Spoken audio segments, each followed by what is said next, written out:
അരിപ്പ ഭൂസമരം അവസാനിപ്പിക്കാൻ സമരസമിതി സർക്കാരുമായി ധാരണയിലെത്തിയതിനെ തുടർന്ന് റവന്യൂ വകുപ്പിന്റെ നേതൃത്വത്തിൽ ഓരോരുത്തർക്കുമുള്ള ഭൂമി അളന്ന് തരംതിരിക്കുന്ന സർവേ നടപടികൾ ആരംഭിച്ചു.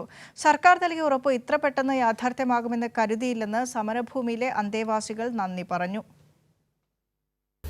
കൊല്ലം തിങ്കൾക്കരിക്കം വില്ലേജിൽപ്പെട്ട 40 ഏക്കർ ഭൂമിയാണ് തരംതിരിക്കുക. 3 മേഖലകളായി തിരിച്ച് 6 ടീമുകളിൽ 60ഓളം പേർ പുരയിടവും നിലവും വഴിയും അളന്ന് കുറ്റിയടിച്ചു. 10 ദിവസം കൊണ്ട് ഓരോ വിഭാഗങ്ങൾക്കും ഉള്ള ഭൂമി വേർതിരിക്കുകയാണ് ലക്ഷ്യം. ഇടുക്കിയിൽ നിന്ന് ഡിജിറ്റൽ സർവേ ടീം എത്തുന്നതോടെ സർവേ നടപടികൾ പ്രതീക്ഷിക്കുന്നതിലും വേഗതയിൽ പൂർത്തിയാക്കും. തീരുമാനം നമ്മുടെ കഴിഞ്ഞ മന്ത്രിസഭ മന്ത്രിയുടെ അധ്യക്ഷതയിലെടുത്ത തീരുമാനത്തിൻ്റെ അടിസ്ഥാനത്തിൽ നമുക്ക് ഈ പറയുന്ന പ്ലോട്ടുകൾ സർക്കാർ തീരുമാനിച്ചതനുസരിച്ച് ഓരോ കക്ഷികൾക്കും കൊടുക്കത്തക്ക തരത്തിൽ പ്ലോട്ട് തിരിക്കുകയാണ് ഇന്ന് നമ്മൾ ഉദ്ദേശിക്കുന്നത്. 3 സ്ഥലത്തുനിന്ന് ഒരേ സമയം നടപടി ആരംഭിക്കുകയാണ്. 6 ടീമുകളായി തിരിഞ്ഞാണ് സർവേ നടപടി. അപ്പോൾ നോക്കി നമ്മൾ റോഡിനായിട്ടായാലും മറ്റ് പൊതു ആവശ്യങ്ങൾക്കുമൊക്കെ സ്ഥലം സെപ്പറേറ്റ് നീക്കിയിടേണ്ടതുണ്ട്. അതൊക്കെ നീക്കിയിടുന്ന നടപടികളാണ് ഇന്ന് മുതൽ ആരംഭിക്കുന്നത്.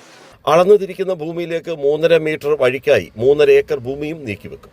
അതേസമയം സർക്കാർ നൽകിയ ഉറപ്പ് ഇത്രയും പെട്ടെന്ന് യാഥാർത്ഥ്യമാകുമെന്ന് കരുതിയില്ലെന്ന് സമരഭൂമിയിലെ അന്തേവാസികൾ പറഞ്ഞു.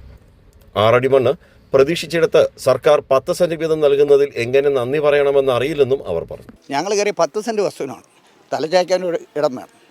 അത് ഞങ്ങൾ അംഗീകരിക്കുന്നു. 60 കുടുംബമാണ് ഇപ്പം നിലവിലുള്ള മുതൽ. 60 കുടുംബവും തൃപ്തരാണ് ഈ കാര്യത്തിൽ.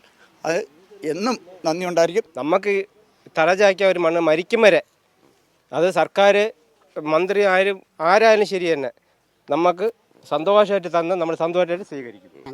ഞങ്ങൾ 14 വർഷം കൊണ്ട് കിടന്ന് കഷ്ടപ്പെടുന്നതല്ലേ. ഞങ്ങൾ ഈ 10 സെന്റ് മേടിച്ചും കൊണ്ട് തൃപ്തിയായിട്ട് നീങ്ങാൻ തയ്യാറാണ്. ഭൂസമരത്തിൻ്റെ പേരിലല്ല, ഭൂമി ഇല്ലാത്തവർക്ക് ഭൂമി കിട്ടണമെന്ന സർക്കാരിൻ്റെ ഇച്ഛാശക്തിയാണ് ഇപ്പോൾ ഈ സമരം അവസാനിക്കുന്നതും സർവേ നടപടികൾ ഓരോ ഭൂമിക്ക് അവകാശമുള്ള ഈ ആളുകൾക്ക് വേർതിരിച്ചു കൊടുക്കാനുള്ള ഈ സർവേ നടപടികൾ പുരോഗമിക്കുന്നത്. അരിപ്പയിൽ നിന്ന് ക്യാമറമാൻ അയ്യപ്പദേവിനൊപ്പം രാജ്കുമാർ.